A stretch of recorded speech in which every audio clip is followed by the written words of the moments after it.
here is the Writer's Almanac for Friday, May the 21st, 2021. 1881, on this day, Clara Barton founded the American Red Cross. She was a shy young woman with a stutter. She began teaching 1839, age of 18, overcame her shyness.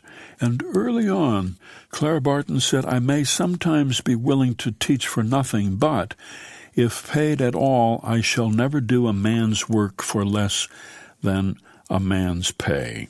Took a job in 1854 at the U.S. Patent Office in Washington, worked hard, and indeed, within a year was making a salary equal to that of the men in the office. By 1861, war was breaking out, and when the Battle of Bull Run took place not so far from Washington, a major defeat for the Union, Clara Barton read reports of the battle and realized that the Army had not seriously considered or provided for wounded soldiers, so she began to ride along in ambulances. And afterward, after the war, traveling to Geneva, she learned about the International Red Cross and founded the American Red Cross on this day in 1881. 1932, on this date, Amelia Earhart became the second person to fly solo across the Atlantic and the first woman to do it. She flew from Newfoundland to Northern Ireland in 15 hours.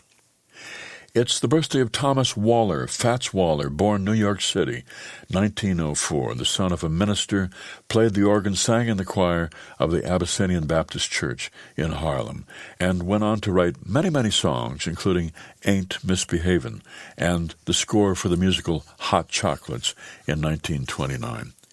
It was on this day, 1951, the 9th Street Show opened in New York, the first art exhibition of the abstract expressionists.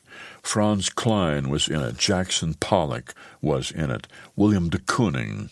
It was a little storefront at 60 East 9th Street in Manhattan, and a huge crowd showed up for it. Franz Klein painted the poster himself. There was a big sign on canvas that covered the whole front of the building. It was a warm day in May, and the exhibition was a huge success.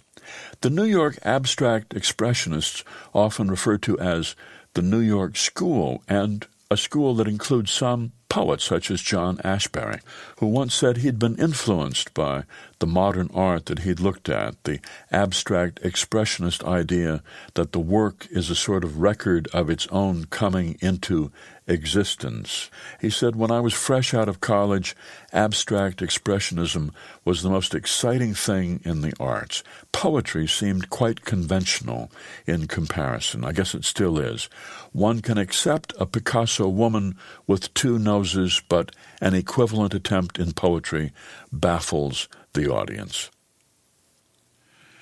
Here's a poem for today by Robert Herrick, his famous poem, To Daffodils. Fair daffodils, we weep to see you haste away so soon, as yet the early rising sun has not attained his noon. Stay, stay until the hasting day has run but to the even song, and having prayed together, we will go with you along. We have short time to stay as you, we have as short a spring, as quick a growth to meet decay as you or anything.